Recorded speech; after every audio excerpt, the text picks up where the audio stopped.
హిందూ పురాణాల్లో ఎన్నో అద్భుతమైన ఆయుధాలు ఉన్నాయి.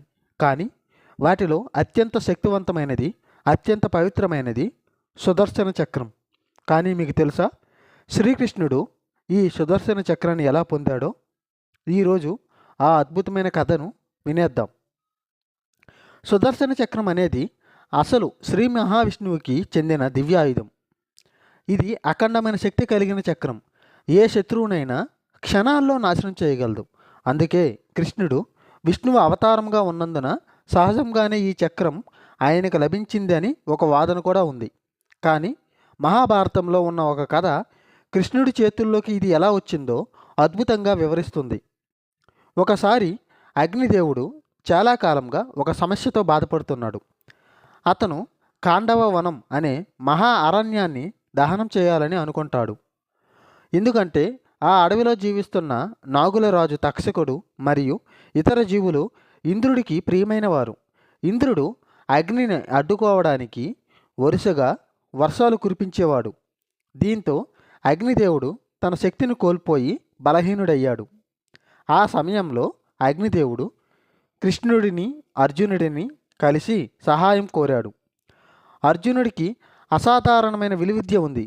కృష్ణుడికి దివ్యశక్తులు ఉన్నాయి. వారు ఇద్దరూ అగ్నికి సహాయం చేయడానికి అంగీకరించారు.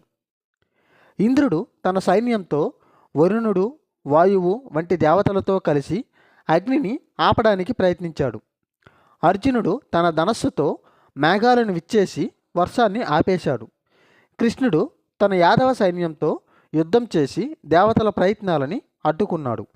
చివరికి అగ్నిదేవుడు సంతోషించి కృతజ్ఞతగా 2 దివ్యాయుధాలు బహుమతిగా ఇచ్చాడు.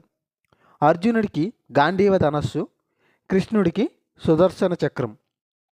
అప్పటి నుంచి సుదర్శన చక్రము కృష్ణుడికి శాశ్వతమైన ఆయుధంగా మారింది.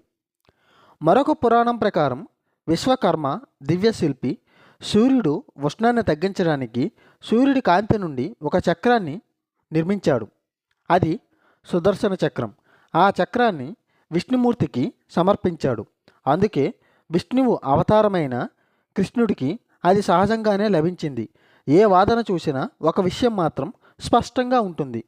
సుదర్శన చక్రం అనేది ధర్మ రక్షణ కోసం పుట్టిన ఒక దివ్య ఆయుధం. సుదర్శన చక్రం కేవలం ఒక ఆయుధం మాత్రమే కాదు, అది ధర్మానికి ప్రతీక.